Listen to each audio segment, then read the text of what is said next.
วันนี้ผมจะมาสอบถามเนาะลุงผู้หนึ่งพี่น้องที่เป็นแรงงานลาวเนาะอายุเพิ่นก็อายุได้50ปีแล้วเนาะซึ่งว่ามาทำงานก็30กว่าปีแล้วพี่น้องเป็นหยังเพิ่นจึงบ่กลับบ้านเนาะแล้วแปลว่าอยากมาถามเพิ่นมื้อนี้ก่อนอื่นก่อนใดขอกราบสวัสดีก่อนครับสวัสดีครับลุงครับสบายดีสวัสดีสวัสดี FC บ่าวยอดบ่ แม่น FC บ่าวยอดเบิดสุขุทุกคนแล้วก็ FC มนต์บรรณาพาเลาะพี่น้อง อ๋อเจ้าก็เฮ็ด YouTube บ่แม่นอ๋อชื่อช่องหยังก็ มนต์บรรณาพาเลาะมนต์บรรณาภาเลาะพี่น้องสามารถเข้าไปติดตามรับชมเพิ่นได้เด้อซึ่งว่ามื้อนี้คืออยากมีเรื่องจะมาคุยกับลุงอะนะมาสอบถามเนาะไอ้มาทำงานในประเทศไทยนี่จักปีแล้ว หลังจากที่เข้ามาประเทศไทยก็รวมแล้วก็30 ปีแล้วได้ 30 ปีแล้ว30 ปีแล้วเป็นหยังคือแบบว่าตัดสินใจว่าอยู่ยาวแบบนี้มันเป็นจังไดคือว่าเป็นคือว่าอยู่ยาวแบบนี้น่ะเป็นหยังย้อน เพราะว่าเฮาเข้ามาประเทศไทยก็เฮามาอยู่ไปเรื่อยๆแล้วมันก็ชินเคยหรือว่าการใช้ชีวิตอยู่ประเทศไทยนี่เฮาก็แบบว่าอยู่มันแตกต่างกันนะกับบ้านเฮานะมันแตกต่างกันไปได้อยู่บ้านเฮาเพราะว่าอยู่บ้านเฮาก็ใช้ชีวิตตั้งแต่18 ปีทั้งหมดว่านะใช้ชีวิตหน่อยนะมาใช้ชีวิตอยู่ประเทศไทยเนี่ยหลายกว่าก็เลยชินเคยกับประเทศไทยกับเมืองกรุงนะอาชีพทำงานนะอยู่บ้านนี่มันคือว่าอยู่นี่อยู่กินก็รถยากๆบ่เลยว่านั่นเด้แม่นอีกหนึ่งบ้านเฮาก็แบบชนบทแน่เนาะชนบทแน่ก็อดๆอยากๆข้าวตะกี้ความจนคันว่าง่ายๆเนี่ยหนีความจนนะอ๋อนี่ความจนมาหนีความจนจากบ้านเฮาเห็นซะมาอยู่ประเทศไทยนี่เนาะการศึกษาหรือว่าหำเฮียนก็เฮียนอยู่ได้เฮียนอยู่ม.2 เรียนอยู่มม.3 นี่ก็ยังบ่ได้จบแล้วก็หมู่บอกว่าอยู่ประเทศไทยมีเงินใช้แล้วก็มีงานทำไปสินะตัดสินใจมาทำงานในประเทศไทยนี่30 ปีแล้วมานี่นะ30 ปีบัดนี้เป็นในจ้างไทยนะหลังจากเขาอยู่ระยะจ้างกันมาถึง30 ปีเขาก็บ่ได้ย้ายนายจ้างไปใช้ไสอยู่ม.เก่าเลยกับนายจ้างอยู่ม.เก่าเลยบ่ได้หนีจากไปใช้เลยก็เลยแบบอยู่แบบครอบครัวแล้วก็ตื่นเช้ามาก็เฮาก็มาทำงานก็เห็นหน้ากันแล้วก็ฮักแพงกันจังซี่นะบัดนี้เพิ่นบ่ได้มองเฮาว่าอยู่30 ปีนี่บ่ได้มองว่าโอ๊ยเพิ่นบ่ได้มองว่าเฮาเป็นคนใช้เป็นขี้ข้านู่นนั่นนี่เพิ่นบ่ได้ว่าเนาะบ่เพิ่นก็บ่เคยว่าเพิ่นก็มีแต่แบบว่าการแยกแยะออกกับไปว่าเฮาเป็นลูกน้อง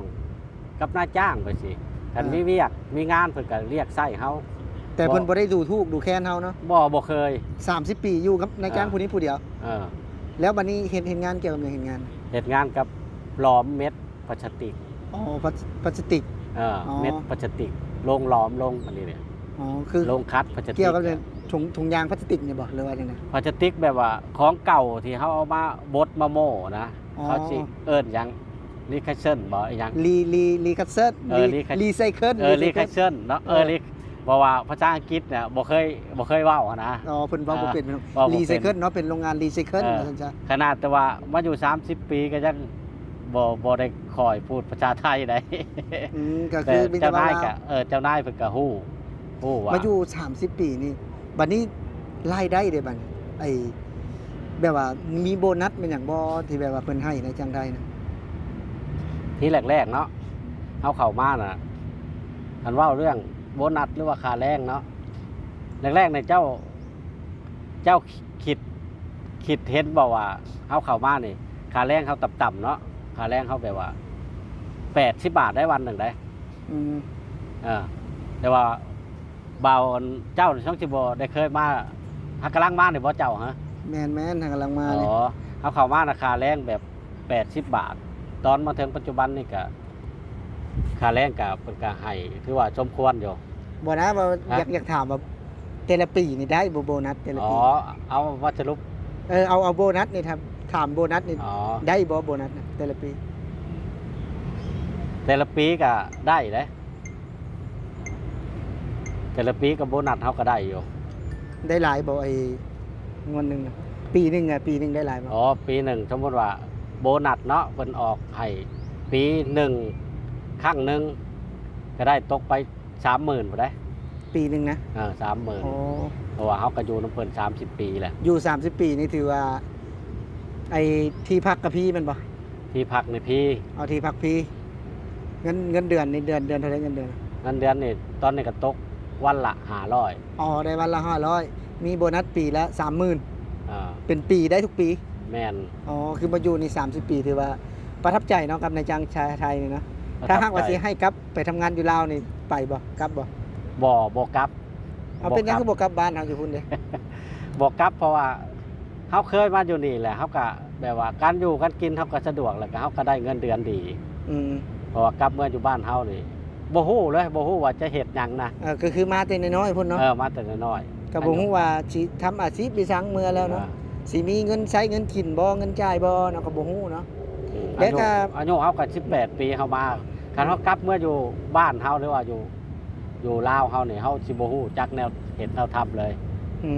ก็คือมาติดใจอยู่ประเทศไทย แม่น เอาคืออยากขอบคุณอย่างบ่อยากขอบคุณประเทศไทยขอบคุณนายจ้างไทยบ่อยากขอบคุณเพิ่นบ่ ก็ก่อนจะจบคลิปเนาะ อยากขอบคุณเพิ่นบ่ ก่อนจะจบคลิปก็จะขอบคุณประเทศไทยแล้วก็ขอบคุณเจ้านายหลายๆที่ให้เฮามาพักอาศัยหรือว่ามีบ่อนทำมาหากินนะ คือแบบเป็นบอนหนึงที่แบบว่าเบิ่งแยงเฮาเนาะแบบว่าให้เฮามีงานทำคือเจ้านี่ครับมาอยู่ประเทศไทยนี่ครึ่งหลายเนาะในชีวิตนี่นะ แม่น คือมาอยู่บ้านนี่ก็มีแต่ตั้งแต่1ขวบจนฮอด18 ปี แม่น มาอยู่พี่ตั้งแต่18 ปีจนฮอด50 ปี แม่นถือว่าเฮาก็ใช้ชีวิตอยู่ประเทศไทยนี่หลายกว่าอยู่พังลาวได้ อ๋อก็คือติดชีวิต อ่า การใช้ชีวิตอยู่พี่ เออ เนาะ แม่น ถือว่าการกินอยู่มันก็สะดวกสบายกว่าแม่นบ่ แม่น ถ้าหากว่ากลับไปก็บ่ฮู้สิเฮ็ดหยัง แม่น คันสิว่าไปหาของกระป๋อมคือยังน้อยก็บ่ได้แล้วเนาะ บ่ได้ อืมคือว่า เพราะว่า ใช้ชีวิตแบบเก่าๆบ่ได้แล้วเนาะ บ่ได้แบบชนบทลาวเก่าๆก็บ่ได้อีกสมัยคือมื้อนี้มีแต่สมัยแบบเงินใช้เงินทั้งนั้น ใช้เงินนะมาพี่ก็ใช้เงินกลับบ้านก็ใช้เงินแบบนี้เนาะเอ แม่ อน ก็ถือว่าแบบว่าประทับใจเนาะประทับใจอยู่ในประเทศไทยก็ดีเนาะว่าซั่นๆในจ้างไทยก็แบบว่ามีโบนัสให้ตลอดเนาะ แม่น แต่ละปีก็มีโบนัสให้เนาะถือว่าขอบคุณแมันบ่ขอบคุณประเทศไทยที่แบบว่าได้มีโอกาสถ้าหากว่าบ่มาประเทศไทยนี่ก็คือจะยังลำบากอยู่ในนี้เนาะ ลำบากเลย แล้วก็ได้อยู่บ้านก็มีเงินมีซานแล้วเนาะถือว่า มีหลังจากที่เฮาบ่มีหยังอยู่บ้านเฮาหลังจากเฮาที่บ่มีหยังตอนนี้ก็มีถือว่าพออยู่พอกินนะถึงที่บ่คันที่ว่ารวยนะก็พออยู่พอกิน ถ้าหากบ่มานี่ก็บ่ฮู้ว่าสิหาหยัง อืม ถ้ากลับไปก็บ่มีแนวเฮ็ด แม่น สิอยากสิอยู่ดนบ่สิอยู่นี่สิอยู่อีกดนบ่อยู่ประเทศไทยนี่ ก็สิอยู่ไปเรื่อยๆจนกว่าที่ จนกว่าเพิ่นบ่จ้างบ่เลย จนที่เพิ่นบ่จ้างพุ่นแหละเพิ่นก็บอกเพิ่นก็สิบอกแล้วว่าเวลาเพิ่นบ่จ้างเฮาเนาะอายุเฮาหลายเนาะ กะว่าเฮาเฮ็ดงานอาจจะบ่เต็มที่แล้วเนาะ แม่ อาจ น จะแบบว่าเฮ็ดงานบ่สะดวกแล้วเนาะก็จังสิกลับ แม่น มาอยู่30 ปีพี่น้องเนาะมาอยู่ตั้งแต่อายุเท่าใดก็18 8 ปี 18เนาะ5ถือว่า30กว่าปีแล้วพี่น้องเนาะเพิ่นมาอยู่เนี่ยจนอายุ50พี่น้องก็เป็นอีกหนึ่งเรื่องราวเนาะของหนุ่มลาวเนาะของลุงเนาะสวัสดีลุงละบ่จัดสิห้องลุงแหละ ล เนาะ งมนต์ ก็ถือว่าแบบว่าอยู่ยาวนานมากๆเนาะอยู่จนว่าประทับใจอยู่ตั้งแต่มาตะกี้ก็ยังบ่ทันได้มีรถไฟฟ้ามีหยัง ยัง เนาะ บ่มีเลย ถือว่ารถไฟฟ้านี่เพิ่งมีเนาะ แม่น ตอนมานี่ก็บ่ทันมีเนาะ บ่มี อ๋อถือว่ามาก็ยังบ่ทันได้เจริญขนาดนี้เนาะ แม่นแต่ก่อนก็วันเสาร์อาทิตย์ก็สินัดกันมาสวนลุมหรือว่าสวนตะจุจักรที่คนลาวเฮามาพ้อมาเห็นกันจังได้เห็นหน้ากันนะ สมัยก่อนนี่มาบ่ได้มีมือถือเนาะ บ่มีแต่ว่านัดกันว่า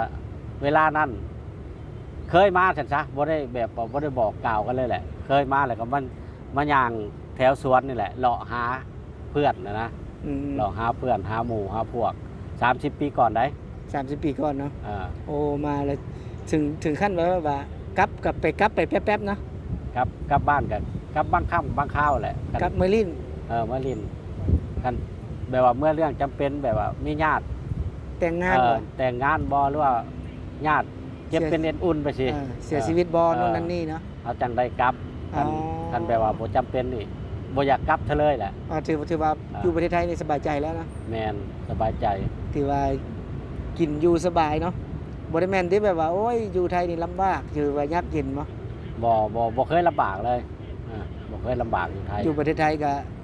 กินอยู่สบายดีกว่าเนาะ อยู่ส บ่ บาย ได้ต้องไปหาคุดหน่อไม้ก็ได้ไปตลาดได้รถเนาะ แม่ เพราะว่าหนึงเขาก็มีรายได้เขาก็สามารถซื้อกินได้ บอลที่ใจหมักใจชอบกับบอลนี่แหละบอลกินบอลการกินกันอยู่นี่แหละ มันสะดวกสบาย สำหรับคลิปนี้เนาะก็ขอบคุณทางลุงเพิ่นเนาะขอบคุณทางลุงหยังก็ซื้อซ่องนะซื้อซ่อง ลุงมนบ้านนาพาเลาะ อ๋อ มนบ้านนาพาเลาะ มนต์บรรณาพาเลาะเนาะพี่น้องสามารถเข้าไปติดตามรับชมเพิ่นได้เนาะสำหรับคลิปนี้มายอดกับลุงมนต์เพิ่นก็สิขอลาพี่และน้องไปก่อนสวัสดีครับลุงครับ